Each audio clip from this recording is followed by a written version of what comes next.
Hello दोस्तों, मैं हूं अमरदीप सिंह। आप सभी का स्वागत करता हूं अपने यूट्यूब चैनल सीजीपीएससी नॉलेज में। दोस्तों, जो हमारी जनजाति वाली वीडियो सीरीज चल रही थी, आज उसमें हम एक इम्पॉर्टेंट जनजाति कवर करने जा रहे हैं, जिससे 10 में से 9 एग्जाम में इस जनजाति के ऊपर क्वेश्चन पूछा जाता है। तो ये वीडियो आपके लिए काफ़ी ज़्यादा इम्पॉर्टेंट होने वाला है। कई नई जानकारी आपको इस वीडियो में प्राप्त होगी। अगर आपको ये वीडियो अच्छा लगे तो वीडियो को जरूर लाइक कीजिए और अपने दोस्तों में शेयर कीजिए, साथ ही साथ चैनल को सब्सक्राइब कीजिए। तो चलिए चालू करते हैं। उससे पहले मैं आपको बता दूं कि 10 जून से हमारी सीजीपीएससी प्री 2021 के लिए टेस्ट सीरीज स्टार्ट हो रही है, जिसमें पूरे टॉपिक वाइज टेस्ट होंगे, जिसकी फीस 500 रुपीज़ है। अगर आप इसको ज्वाइन करना चाहते हैं तो इसकी पूरी डिटेल टेलीग्राम चैनल में दी गई है। तो आपको कमेंट में टेलीग्राम ग्रुप का जो हमारा सीजीपीएससी नॉलेज का उसका लिंक मिल जाएगा। आप उसमें क्लिक करके जो है पूरी डिटेल इसके बारे में, टेस्ट के बारे में देख सकते हैं और इसको ज्वाइन कर सकते हैं। तो चलिए चालू करते हैं आज की क्लास। तो सबसे पहले हम देखते हैं कि उरांव जनजाति का परिचय और उनका नामकरण के बारे में देखें।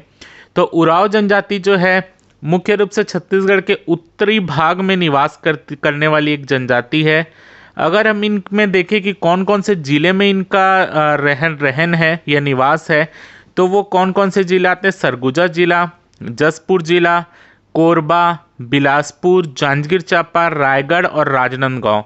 तो यानी पूरा सरगुजा और बिलासपुर संभाग के आसपास इनका संकेंद्रण है। इसके अलावा दुर्ग संभाग के राजनांदगांव जिलों में भी इसका संकेंद्रण है। इसके अलावा अगर हम भाषा के आधार पर देखें तो उरांव जनजाति की जो बोली है वो है कुड़ुक बोली। पेपर में बहुत बार क्वेश्चन पूछा गया है कि उरांव जनजाति कौन सी बोली बोलती है, तो वो है कुड़ुक बोली। तो कुड़ुक बोली जो है वो कौन से भाषा परिवार के अंतर्गत आती है, तो वो आती है द्रविड़ भाषा परिवार के अंतर्गत। बहुत इंपॉर्टेंट क्वेश्चन है, पेपर में बहुत ज़्यादा कन्फ्यूजन होता है, क्योंकि एक बेसिक हमारा ज्ञान ये बताता है कि जो जनजाति उत्तर की तरफ है हमारे छत्तीसगढ़ में, वो मुंडा भाषा परिवार के अंतर्गत है, जबकि जो जनजाति हमारे दक्षिण तरफ है, बस्तर तरफ है, वो द्रविड़ भाषा परिवार की जनजाति। क्योंकि द्रविड़ भाषा परिवार की जो बोली होती, चाहे वो गोंडी हो, दोरली हो, इसके आसपास जो आंध्र प्रदेश, तेलंगाना, ये सब में तेलुगु भाषा बोली, तमिल भाषा होती, ये सब का मिश्रण ही वो बोली होती है। लेकिन जो उरांव जनजाति ये छत्तीसगढ़ के उत्तरी भाग में रहते हुए ये द्रविड़ भाषा परिवार के अंतर्गत आने वाली जनजाति है। तो ये आपके लिए बहुत ज़्यादा इंपॉर्टेंट है कि आप इसको पहचान कर ले, या आपको पेपर में कंफ्यूजन कर सकता है। तो इसको नोट डाउन कीजिए कि उरांव जनजाति जो है वो द्रविड़ भाषा परिवार की जनजाति है। आगे अगर हम देखें, जनगणना 2011 के अनुसार देखें तो इनकी कुल जनसंख्या लगभग 7.5 लाख है, 7,48,789, जिसमें पुरुष जनसंख्या 3,73,065 और महिला जनसंख्या 3,75,724। आपको याद करने की जरूरत नहीं है, केवल इतना इंपॉर्टेंट चीज ये है कि उरांव जनजाति जनसंख्या के हिसाब से छत्तीसगढ़ की तीसरी सबसे बड़ी जनजाति है, समूह है। सबसे पहले नंबर पे गोंड जनजाति आता है, सेकंड नंबर पे कंवर आता है और थर्ड नंबर पे आता है उरांव। याद रखिए, उरांव जनजाति जनसंख्या के हिसाब से छत्तीसगढ़ की तीसरी सबसे बड़ी जनजाति है। अगर हम इनमें लिंगानुपात की बात करें तो इनमें लिंगानुपात है 1007, 1007, यानी 1000 पुरुषों की अपेक्षा उरांव जनजाति में 1007 महिलाएं हैं। अगर हम इनके साक्षरता की बात करें तो वो है 59.30%। तो अगर हम देखें साक्षरता के हिसाब से सर्वाधिक शिक्षित जनजातियों में से एक है। अगर हम डाटा के हिसाब से देखें तो सबसे ज़्यादा पढ़ी लिखी जनजाति जो है वो हल्बा आती है, लेकिन पीएससी के हिसाब से जो पीएससी आंसर लेता है वो है उरांव जनजाति। तो आपको याद रखना है कि सबसे ज़्यादा पढ़ी लिखी जनजाति में जो पीएससी आंसर लिया है वो है उरांव जनजाति। अगर हम देखें इसमें पुरुष साक्षरता की बात करें तो वो है 65.69%, महिला साक्षरता की बात करें तो वो है 52.96%। तो अब हम ये देखते हैं कि उरांव जनजाति का नाम उरांव कैसे पड़ा। तो यहाँ पर ऐसा माना जाता है कि जो हमारे महादेव थे यानी शंकर भगवान थे, वो जंगल में लकड़ी और पौधों को काट कर बेवरा बनाना सिखाया, यानी जो बेवरा कृषि होती है, जिसको हम यहाँ पर झूम खेती कहते हैं। तो वो कैसे की जा सकती, सबसे पहले वो ये कुछ लोगों को सिखाए। तो बाद में क्या हुआ कि जंगल में जो है जीव जंतुओं की संख्या बढ़ने लगी और बेवरा जो जमीन थी वो कम होने लगी। उसके बाद जो कुछ लोग जो है वो क्या करे, घास को काट कर कृषि करना प्रारंभ किए। तो जो घास थी, घास को उस समय उराई कहा जाता है, तो घास काटकर यानी उराई काटकर कृषि का कार्य करने लगे। तो हर साल ये काम होता गया कि कुछ लोग आते थे, वो उराई को साफ करते थे और कृषि का कार्य करते थे। तो एक पेशा बन गया कि यानी उराई काटने का एक पेशा बन गया। तो यही जो लोग उराई काटने का काम करते थे, उनके पेशा के आधार पर उनको उराव कहा जाने लगा, ऐसी मान्यता है। तो वर्तमान में उराव जनजाति एक कृषक समुदाय के अंतर्गत आने वाली जनजाति, यानी इनका प्रमुख कार्य कृषि करना ही है। उराव जनजाति को हम बोल सकते हैं कि इनकी दो उपजाति है, या बोल सकते हैं दो भाग में इनको बांटा जा सकता है।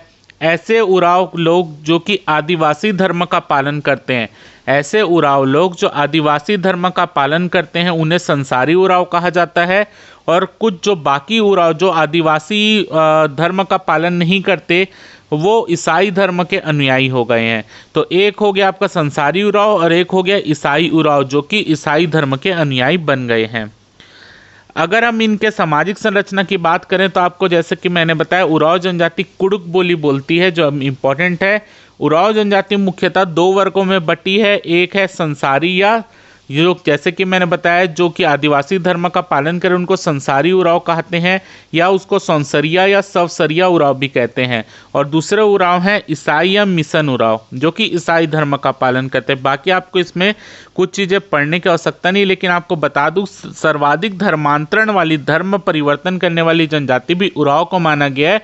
ये गवर्नमेंट डेटा में लिखा है, आपके सामने आप पढ़ सकते हैं। धर्मांतरण के फलस्वरूप उराव रीति रिवाज, संस्कार, ये सब जो लिखा है आप पढ़ सकते हैं। तो ऑन डेटा या गवर्नमेंट डेटा के अनुसार जो है उराव जनजाति धर्मांतरण ज़्यादा हुआ है इनमें बाकी जनजातियों की अपेक्षा।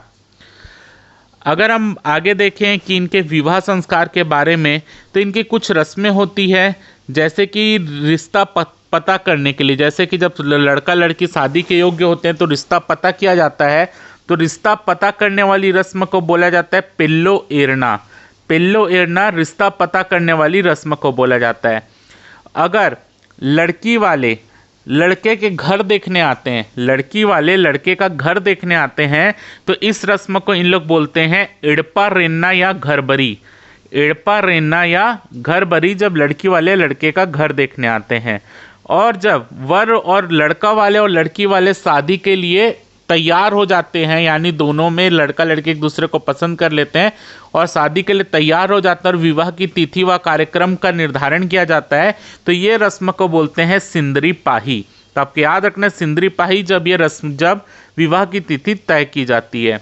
इसके अलावा इनमें वधु मूल्य का भी प्रचलन है। वधु मूल्य को इन लोग बोलते हैं उड्डू खेस। इंपॉर्टेंट है, वधु मूल्य को बोला जाता है उड्डू खेस। तो उराव जनजाति में जो विवाह होता है वो 3 से 4 दिनों का होता है। पहले दिन जो रस्म होती है उसको बोलते हैं कांको अतका। कांको अतका, इस दिन क्या होता है कि जो लड़के लड़की के लिए अलग अलग, लड़के के घर में और लड़की के घर में लड़की वाले करते हैं।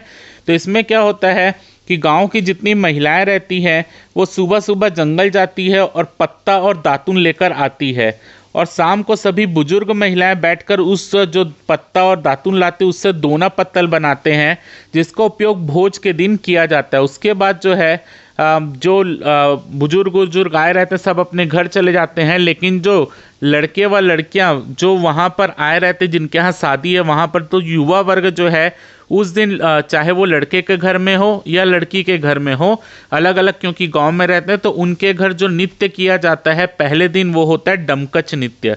तो डमकच नृत्य जो है वो उराव जनजाति द्वारा किया जाता है। कब? विवाह के पहले दिन लड़के वाले अपने घर में करते हैं, लड़की वालों के घर अपने घर में होता है। क्लियर है? जो युवा वर्ग कर रहते हैं वो करते हैं। दूसरे दिन क्या होता है, जो गांव के पुरुष रहते हैं वो जंगल जाते हैं और सराई वृक्ष को लेकर आते हैं और उसका मंडप तैयार करते हैं। और इस मंडप के में जो होता है, जैसे लड़के के घर भी मंडप बनता है, लड़की के घर में भी मंडप बनता है। तो इसमें जब क्योंकि इस दिन हल्दी लगाने का काम होता है, तो जब हल्दी लगाने की प्रक्रिया होती है तो जो लड़का रहता है उसका जीजा उस लड़के को जिसकी शादी हो रही है उसको मंडप में लेकर आता है, और लड़की के हाथ जब रस्म हो रही है तो लड़की का जो जीजा रहता है वो लड़की को मंडप में उठाकर अपने पीठ में उठाकर लेकर आता है। आप देख भी रहे हैं फोटो में।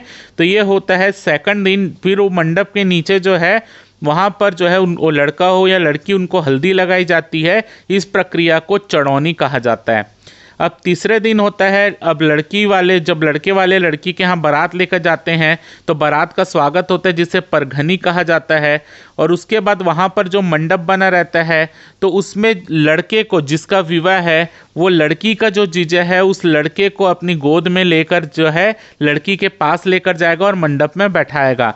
याद रखें, तीसरे दिन जो हो रहा है उसमें जो है लड़के का जीजा लड़का जो है उसको लड़की का जीजा अपने पीठ पर बैठाएगा और मंडप में लड़की के पास लेकर जाएगा। वहाँ पे फिर दोनों को हल्दी लगाई जाएगी और सिंदूर का लगाने का कार्यक्रम होगा। 3 बार सिंदूर लगाया जाता है और इसके बाद जो है विवाह संपन्न हो जाता है। अब विवाह जो संपन्न हो गया तो जो लड़के वाला जो लड़का है उसको जो है लड़की वाले के जो ससुर रहते हैं, यानी लड़के का जो ससुर होगा और जो बुजुर्ग लोग होंगे, वहाँ पर जो है उस लड़के का परिचय जो है अपने परिवार के पूर्वजों से करवाएंगे जो खत्म हो चुके हैं, कि उनको ये बताएंगे कि अपने ये दामाद ये हमारा ये काम करता है, ये यानी दामाद का परिचय दिया जाएगा। लड़की वाले जो है अपने पूर्वजों को बताएंगे। तो यहाँ पर जो है उस प्रक्रिया को ढेला पूजा कहा जाता है। इस पूजा के माध्यम से जो है पूर्वजों को दामाद का परिचय दिया जाता है। और इसके बाद जो है चुमावन या टिकावन की रस्म होती है। और ईसाई उराव में जो विवाह है वो मुख्य रूप से कब हो जाता है, यहाँ पर चर्च में ही संपन्न हो जाता है। आगे अगर हम इनके धार्मिक जीवन की बात करें तो उराव जनजाति के जो सबसे प्रमुख देवता हैं वो है धर्मेश। तो यहाँ पर पारिवारिक या समाज, पशु पक्षी, कृषि पर आने वाली जो भी विपत्ति है या रोगों से छुटकारा पाने के लिए उराव जनजाति के लोग किसकी पूजा करते हैं, धर्मेश भगवान की पूजा करते हैं। ठीक है, तो आपको ये याद रखना है। और इम्पॉर्टेंट चीज कि उराव जनजाति में विगत वर्ष की विदाई और नव वर्ष के स्वागत के रूप में फागु पर्व चैत्र माह में मनाया जाता है। उराव जनजाति में विगत वर्ष की विदाई और नव वर्ष की स्वागत के रूप में फागु पर्व चैत्र माह में मनाया जाता है। फाग पर्व में रेंड और सेमर पेड़ का दहन किया जाता है और दहन के पूर्व ग्राम के जो भी बैगा हैं वो शिकार की देवी यानी चंडी माता की पूजा करते हैं। तो जिसमें बैगा द्वारा नव वर्ष में अच्छी शिकार बीमारियों की रोक हेतु कामना की जाती है। यानी जो भी यहाँ पे पशु पक्षी में जो है एक प्रकार का नव वर्ष का स्वागत किया जाता है और जो शिकार की देवी चंडी माता है उनसे पूजा की जाती है कि आने वाले वर्ष में अगर ये शिकार में जाए तो वो उन पे ऊपर कोई भी विपत्ति ना है। दूसरा इंपॉर्टेंट प्रश्न जो हर साल लगभग पेपर में आता है, सरहुल पर्व। सरहुल पर्व कौन सी जनजाति मनाती है, उराव जनजाति मनाती। सरहुल को ही खद्दी पर्व भी कहा जाता है। तो इस दिन क्या होता है, सूर्य देवता और धरती माता का विवाह कराया जाता है। तो ये विवाह का उद्देश्य जो रहता है उन्नत कृषि उपज की कामना करना होता है। ये विवाह करवाने का मेन उद्देश्य जो कृषि है उनकी वो अच्छी हो और सूर्य और धरती के मधुर प्यार से सामंजस्य से उन्नत कृषि उपज प्राप्त की जा सकती, क्योंकि जितना हमारा सूर्य आएगा उतना नमी पड़ेगा धरती में, ये सब के कारण जो है फसल अच्छी होती है। तो इसके लिए जो है सरहुल पर्व उराव जनजाति के द्वारा मनाया जाता है या खद्दी पर्व उराव जनजाति मनाती है। इसके अलावा उराव जनजाति जो है इसी दिन सरहुल पूजा जिस दिन करती है उसी दिन पूर्वानुमान लगा लेती है कि कितने दिन में कितनी मात्रा में बारिश होने वाली, उस हिसाब से अपनी कृषि कैसे करना उसका डिसाइड ये कर लेते हैं। इसके अलावा टुंटा पर्व जो है समस्त कार्यों जब उस उराव जनजाति के लोग जब थक जाते हैं तो अपने आराम के लिए और कार्य मुक्त दिनों को खुशमय बनाने के लिए जिस दिन ये आराम करते हैं, छुट्टी का दिन होता है, उस समय टुंटा पर्व मना लेते हैं। उराव जनजाति में तुसरगो पर्व भी मनाया जाता है। नई फसल को एक साथ सपरिवार भोजन करते हैं इस दिन, यानी तुसरगो पर्व जो तब मनाते हैं जैसे जब नई फसल आती है तो संपूर्ण परिवार जो है वो नई फसल को एक साथ बैठकर खाता है और अपने पूर्वजों को भी इसमें चढ़ाया जाता है जो भी यहाँ पे अनाज उगा है। इसके अलावा जो है कदलेटा या कर्मा पर्व भी जो है उराव जनजाति के लोग मनाते हैं। इंपॉर्टेंट ये है इस दिन जो उराव कन्या रहती है वो अपने भाई के उज्जवल भविष्य की कामना करती है इस दिन, तो ये भी आपको पता होना चाहिए। इसके अलावा सोहराई पर्व भी उराव जनजाति के लोग मनाते हैं। ये जो है पशुधन की सुरक्षा और उसकी वृद्धि की कामना के लिए सोहराई पर्व जो है मनाते हैं उराव जनजाति के लोग।